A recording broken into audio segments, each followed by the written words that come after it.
তিনতলায় তোমাদেরকে একটা দারুণ গাছ দেখাচ্ছি। আমার পিছন পিছন এসো।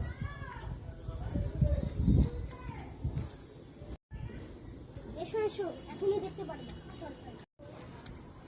কি বলবো? কি হচ্ছে এটা? এটা কুমড়া। ও এটা যদি অল্প কুমড়া পাইকে যায় না, হ্যাঁ। তখন হচ্ছে কুমড়া ডগার ঝোল খাইতে পারবো। তাই? হ্যাঁ, আর এটা হলো পদ্ম গাছ। পদ্ম কুমড়া ডগা একসাথেই হয়ে গেছে। পদ্ম ফুল ফোটে? হ্যাঁ, পদ্ম ফুল ফোটে। আর হচ্ছে এর নিচে অনেকগুলো শাক জন্মায় না, হুম হুম। ওদেরকে শাক একটা বিশেষ শাক, ওইটা যেন কি বলে, ওটা কি যে বলে? আরে বিশাক কলমি, কলমি শাক। হ্যাঁ কলমি শাক।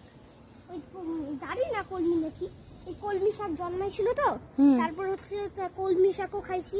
ওইটা বাজারে কিনে পাওয়া যায় না, কারণ ওইটা যে খায় সে বিষে মরে যায়।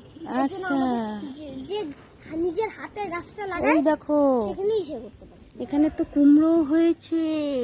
কই কুমড়ো? এই যে হচ্ছে কুমড়ো, হো, কুমড়ো হচ্ছে, দেখেছ? কুমড়োটা বড় হবে। হ্যাঁ পাকা হবে, এখন তো কাঁচা আছে। এই যে আম পড়েছে কত। ওইটা আমাদের গাছ না, ওটা অন্য গাছ। আচ্ছা।